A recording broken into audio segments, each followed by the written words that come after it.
Hi friends, ಎಲ್ಲರಿಗೂ ನಮಸ್ಕಾರ. Welcome to Rekha ಕಡೋರ್ಸ್ ಚಾನಲ್. ಇವತ್ತಿನ ಟಾಪಿಕ್ ಬಂದುಬಿಟ್ಟು English grammar, sentence and its kinds. So first sentence ಅಂದರೆ ಏನಂತ ನೋಡೋಣ. A sentence is a group of words that makes complete sense. ಅಂದರೆ ಸೆಂಟೆನ್ಸ್ ಅಂದರೆ ಒಂದು ಗ್ರೂಪ್ ಆಫ್ ವರ್ಡ್ಸ್ ಇರುತ್ತೆ, ಅದರಲ್ಲಿ ಅದು ಒಂದು ಕಂಪ್ಲೀಟ್ ಸೆನ್ಸ್ ಕೊಡುತ್ತೆ. ಅಂದರೆ ಒಂದು ಪದಗಳದ್ದು ಗುಂಪು, ಆ ಗುಂಪಿಂದ ಏನಂದರೆ ನಮಗೊಂದು ಅರ್ಥಪೂರ್ಣವಾದ ವಾಕ್ಯ ಸಿಗುತ್ತೆ ಅಂತ ಅರ್ಥ. ಸೆಂಟೆನ್ಸ್ ಅಂದರೆ ವಾಕ್ಯ ಅಂದರೆ ಒಂದಷ್ಟು ಪದಗಳನ್ನು ಸೇರಿಸಿ ಒಂದು ಅರ್ಥಪೂರ್ಣವಾದಂಥ ವಾಕ್ಯ ಮಾಡೋದಕ್ಕೆ ಏನಂತ ಹೇಳ್ತೀವಿ, ಸೆಂಟೆನ್ಸ್ ಅಂತ ಹೇಳ್ತೀವಿ ನಾವು. It has a subject and A verb. Subject ಇರುತ್ತೆ ಮತ್ತು ವರ್ಬ್ ಇರುತ್ತೆ. And expresses A complete thought. ನಾವು ಇವಾಗ ಏನಾದರೂ ಹೇಳಬೇಕಂದ್ರೆ ಪೂರ್ತಿ ಹೇಳಿ ಒಂದು ವಾಕ್ಯದಲ್ಲಿ ಮುಗಿಸ್ಬೇಕು ಅಂತ ಹೇಳ್ತಾರಲ್ವ. ಸೊ ಆ ಥರ ಇದು ಅಂದರೆ ಒಂದು ವಾಕ್ಯದಲ್ಲಿ ಎಲ್ಲನೂ ನಮ್ಮ ಥಾಟ್ಸನ್ನು, ಐಡಿಯಾಸನ್ನು ಅದೆಲ್ಲ ಪೂರ್ತಿ ಹೇಳಿ ಮುಗ್ದಿರುತ್ತೆ. ಸೊ ಇದಕ್ಕೆ ಏನೇನಿರುತ್ತೆ ಈ ಸೆಂಟೆನ್ಸಲ್ಲಿ ಅಂದರೆ ಸಬ್ಜೆಕ್ಟ್ ಇರುತ್ತೆ, ವರ್ಬ್ ಪ್ಲಸ್ ಆಬ್ಜೆಕ್ಟ್, ಇದು ಮೂರೂ ಇರುತ್ತೆ ಈ ಸೆಂಟೆನ್ಸಲ್ಲಿ. ಎಕ್ಸಾಂಪಲ್ ಏನಂದರೆ, she is reading a book. She ಅನ್ನೋದೇನಾಗುತ್ತೆ, ಸಬ್ಜೆಕ್ಟ್ ಆಗುತ್ತೆ. ರೀಡಿಂಗ್ ಅನ್ನೋದು ವರ್ಬ್ ಆಗುತ್ತೆ. ಅ ಬುಕ್ ಅನ್ನೋದು ಆಬ್ಜೆಕ್ಟ್ ಆಗುತ್ತೆ. ಸೊ ಆಬ್ಜೆಕ್ಟ್ ಅಂದರೆ ಒಬ್ಬರ ಬಗ್ಗೆ, ಸಬ್ಜೆಕ್ಟ್ ಅಂದರೆ ಏನಂದರೆ ಒಬ್ಬರ ಬಗ್ಗೆ ಮಾತಾಡೋದಕ್ಕೆ ನಾವು ಸಬ್ಜೆಕ್ಟ್ ಅಂತ ಹೇಳ್ತೀವಿ. ವರ್ಬ್ ಅಂದರೆ ಅವ್ರು ಏನು ಮಾಡ್ತಾ ಇದ್ದಾರೆ, ಕ್ರಿಯೆ ಅಂತ ಹೇಳ್ತೀವಿ ನಾವು. ಆಬ್ಜೆಕ್ಟ್ ಅಂದರೆ ಏನು ಮಾಡ್ತಾ ಇದ್ದಾರೆ, ಏನು ಕೆಲಸ ಅಂತ ಹೇಳೋದಕ್ಕೆ ನಾವು ಕಾರ್ಯ ಅಂತಂದು ಹೇಳ್ತೀವಿ ಇದಕ್ಕೆ, ಆಬ್ಜೆಕ್ಟಿಗೆ. So subject plus verb plus object ಇದೆಲ್ಲ ಇರೋದಕ್ಕೆ ಸೆಂಟೆನ್ಸ್ ಅಂತ ಹೇಳ್ತೀವಿ.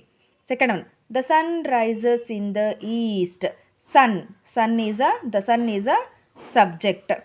Rises is a verb. In the east is a object here.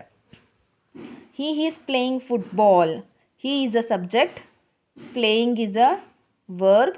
Football is object. It's raining heavily. It's is a subject. Raining heavily. Raining is a verb. Heavily is a object. They are jogging in park. They is a subject.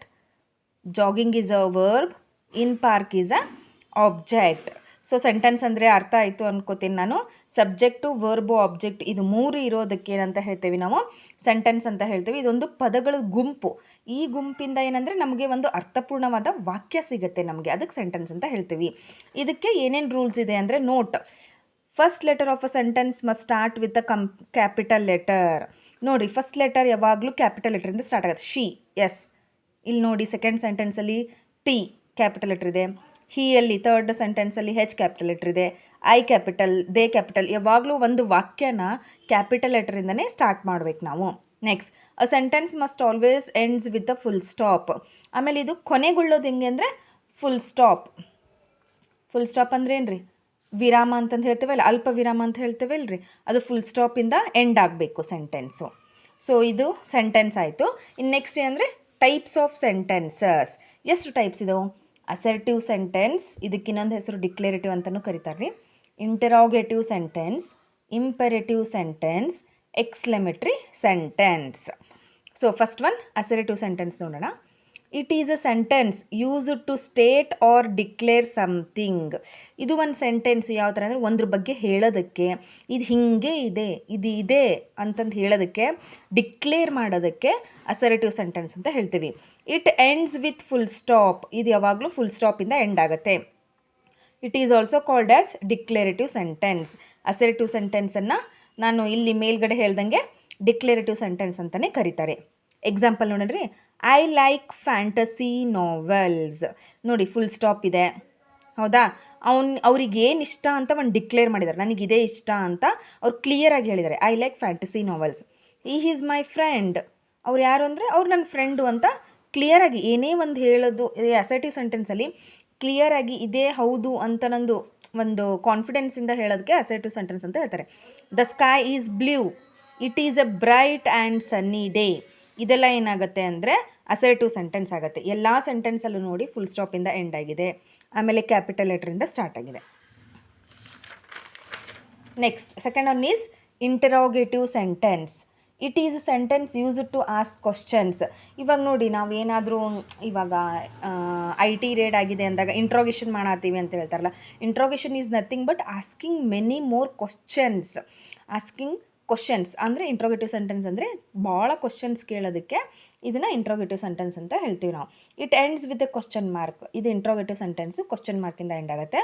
ಇದರಲ್ಲಿ ಯಾವ ಥರದ್ದು questions ಕೇಳ್ಬೋದು ಅಂದರೆ yes or no type questions. ಅಂದರೆ ಅವರು ಯಾವ ಥರ question ಕೇಳಬೇಕು ಅಂದರೆ ಆನ್ಸರ್ ಬರೋದು ನಮಗೆ ಎಸ್ ಆರ್ ನೋ ಅಂತಂದು ಆನ್ಸರ್ ಬರಬೇಕು. ಆ ಥರದ ಕ್ವಶನ್ಸ್ ಇರುತ್ತೆ. ಇಲ್ಲಾಂದರೆ WH ಕ್ವಶನ್ಸ್. WH ಕ್ವಶನ್ಸ್ ಅಂದರೆ ಇದು ವಿಚ್ಚು, ಹೂ, ವಾಟು, ವೇರು, ಹೌ, ಇದೆಲ್ಲ ಬರುತ್ತಲ್ರಿ, ಇದೆಲ್ಲ ವರ್ಡ್ಸ್ ಬರುತ್ತಲ್ಲ, ಇವೆಲ್ಲ ಕ್ವಶನಿಂಗ್ ವರ್ಡ್ಸ್ ಅಂತ ಹೇಳ್ತೇವೆ ನಾವು. ಇದು ವಿಚ್ಚು, ಹೂ, ವಾಟು, ವೇರು, ಆಮೇಲೆ ಹೂಸು, ಹೂಮು, ಇವೆಲ್ಲ ಕ್ವಶನಿಂಗ್ ವರ್ಡ್ಸ್ ಆಗುತ್ತೆ ರೀ. ಇದೆಲ್ಲ ಕ್ವಶನಿಂಗ್ ವರ್ಡ್ಸ್ ಇತ್ತಂದರೆ ಅದು WH ಕ್ವಶನ್ಸ್ ಅಂತೇವೆ. ಇದು ಎಸ್ ಆರ್ ನೋ ಅಂದರೆ can you call us, can you call me, do you know this, did she knew where they have gone, ಡಿಡ್ಡು, ಆಮೇಲೆ ಕುಡ್ಡು, ವುಡ್ಡು, ಇವೆಲ್ಲ ಬರ್ತಾವಲ್ರಿ. ಇವಕ್ಕೆಲ್ಲ yes or no type questions ಅಂತ ಇರ್ತೇವೆ. ಅಂದರೆ ಈ ಥರದ್ದು ವರ್ಡ್ಸ್ ಬಂದರೆ yes or no type questions ಬರುತ್ತೆ. ಎಕ್ಸಾಂಪಲ್ ನೋಡಿ ಇಲ್ಲಿ, are you going to the game tonight? Question mark ಇದೆ, ಆಮೇಲೆ ಆರ್ ಅನ್ನೋದು ಎಸ್ ಆರ್ ನೋ ಟೈಪ್. ಇದು are you going to the game tonight? ನೀವು ಹೋಗೋದಿದ್ರೆ, ಗೇಮಿಗೆ ಹೋಗೋದಿದ್ರೆ ಎಸ್ ಅಂತ ಹೇಳ್ತೀರಾ, ಇಲ್ಲಾಂದರೆ ನೋ ಅಂತ ಹೇಳ್ತೀರಾ. Do you like mangoes? Yes or no type question ಆಗುತ್ತೆ ರೀ. ಈಗ WH questions, where are you going? Fourth one, what is that box? So ಎಲ್ಲ ಕ್ವಶನ್ನೇ ಕೇಳೋದ್ರಿಂದ, ಪ್ರಶ್ನೆ ಮಾಡೋದಕ್ಕೆ ಏನಂತ ಹೇಳ್ತೇವೆ ನಾವು, ಇಂಟ್ರೋಗೇಟಿವ್ ಸೆಂಟೆನ್ಸ್ ಅಂತ ಹೇಳ್ತೇವೆ. Next one is imperative sentence. It is a sentence use to give a command, request or advice. ಇದು ಯಾವ ಥರ ಅಂದರೆ ಇಂಪೆರೇಟಿವ್ ಸೆಂಟೆನ್ಸು ಒಂದು ಆರ್ಡ್ರ್ ಮಾಡೋದು, ರಿಕ್ವೆಸ್ಟ್ ಮಾಡೋದು, ಇಲ್ಲ ಒಬ್ಬರು ಸಜೆಷನ್ ಮಾಡೋದು, ಈ ಥರದಕ್ಕೆಲ್ಲ ಏನಂತೀವಿ, ಇಂಪೆರೇಟಿವ್ ಸೆಂಟೆನ್ಸ್ ಅಂತ ಹೇಳ್ತೀವಿ. ಇದು ಯಾವಾಗಲೂ ಈ ಸೆಂಟೆನ್ಸ್ ಏನಂದರೆ ಒಂದು ಎಕ್ಸ್ಕ್ಲಮೇಷನ್ ಮಾರ್ಕಿಂದ ಎಂಡ್ ಆಗುತ್ತೆ, ಇಲ್ಲಾಂದರೆ ಫುಲ್ ಸ್ಟಾಪಿಂದ ಎಂಡ್ ಆಗುತ್ತೆ. ಎಕ್ಸಾಂಪಲ್, ಎಕ್ಸ್ಕ್ಲಮೇಷನ್ ಮಾರ್ಕ್ ಅಂದರೆ ಈ ಥರ, ಇದಕ್ಕೆ ಹೇಳ್ತೀವಿ exclamation mark. First one, please sit down. ಕೂತ್ಕೊಳ್ಳಿ ಅಂತ ಆರ್ಡ್ರ್ ಮಾಡ್ತೇವಲ್ಲ ನಾವು ಸ್ಕೂಲಲ್ಲಿ, ಟೀಚರ್ಸ್ ಎಲ್ಲ ಪ್ಲೀಸ್ ಸಿಟ್ ಡೌನ್ ಅಂತ ಹೇಳ್ತೇವಲ್ರಿ, ಅದು ಇದು. Next, close the door, be quiet, bring me a glass of water. ಇವೆಲ್ಲ ಏನಂದರೆ ಆರ್ಡರಿಂಗೇ ಆಗುತ್ತೆ. ಆರ್ಡರಿಂಗು, ರಿಕ್ವೆಸ್ಟು, ಅಡ್ವೈಸ್ ಎಲ್ಲ ಬರೋದಕ್ಕೆ ಏನು ಹೇಳ್ತೀವಿ ನಾವು, ಎಲ್ಲನೂ ಫುಲ್ ಸ್ಟಾಪಿಂದನೇ ಎಂಡ್ ಆಗುತ್ತೆ ನೋಡಿ. ಇದು ಇಂಪೆರೇಟಿವ್ ಸೆಂಟೆನ್ಸ್ ಆಯಿತು. Next is exclamatory sentence. It is a sentence use to express strong feelings. Strong feelings ಅಂದರೆ ಯಾವ ಥರ ರೀ, ಈ happiness, joy, surprise, angry, sad, ನಮ್ಮ ಕೋಪ, ಸಿಟ್ಟು, ಆಶ್ಚರ್ಯ ಎಲ್ಲದನ್ನು ನಾವು ಎಕ್ಸ್ಪ್ರೆಸ್ ಮಾಡೋದಕ್ಕೆ ಎಕ್ಸ್ಕ್ಲಮೇಟರಿ ಸೆಂಟೆನ್ಸ್ ಅಂತ ಹೇಳ್ತೇವೆ ರೀ. ಇದು ಯಾವಾಗಲೂ ಏನಂದರೆ ಎಕ್ಸ್ಕ್ಲಮೇಷನ್ ಮಾರ್ಕಿಂದ ಎಂಡ್ ಆಗುತ್ತೆ.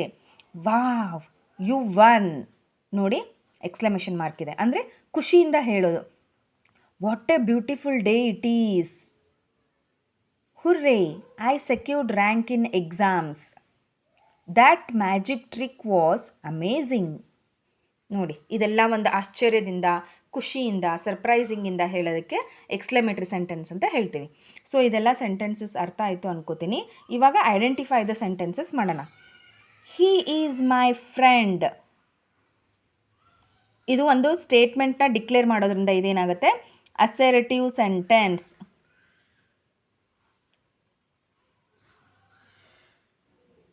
ಅಸೆರ್ಟಿವ್ sentence. Turn off the light, ordering ಆಗಿರೋದ್ರಿಂದ ಇದು ಇಂಪೆರೇಟಿವ್ ಸೆಂಟೆನ್ಸ್. ಲೈಟ್ ಆಫ್ ಮಾಡು ಅಂತ ನೀವು ಆರ್ಡರಿಂಗ್ ಮಾಡ್ತೀರಲ್ರಿ, ಅದಕ್ಕೆ ಇದೇನಂದರೆ ಇಂಪೆರೇಟಿವ್ ಸೆಂಟೆನ್ಸ್ ಆಗುತ್ತೆ. Can you help me, questioning ಆಗಿರೋದ್ರಿಂದ ಇದು ಹೆಲ್ಪ್ ಮಾಡ್ತೀರಾ ನೀವು, ಎಸ್ ಆರ್ ನೋ ಟೈಪ್ ಆಗಿರೋದ್ರಿಂದ ಇದು interrogative sentence. Next, that's so exciting, ಖುಷಿಯಿಂದ ಹೇಳೋದ್ರಿಂದ ಎಕ್ಸ್ಕ್ಲಮೇಷನ್ ಮಾರ್ಕ್ ಇರೋದ್ರಿಂದ exclamatory sentence. Next, will you join us, yes or no type question ಆಗಿರೋದ್ರಿಂದ ಇದು ಇಂಟರೋಗೇಟಿವ್ ಸೆಂಟೆನ್ಸ್.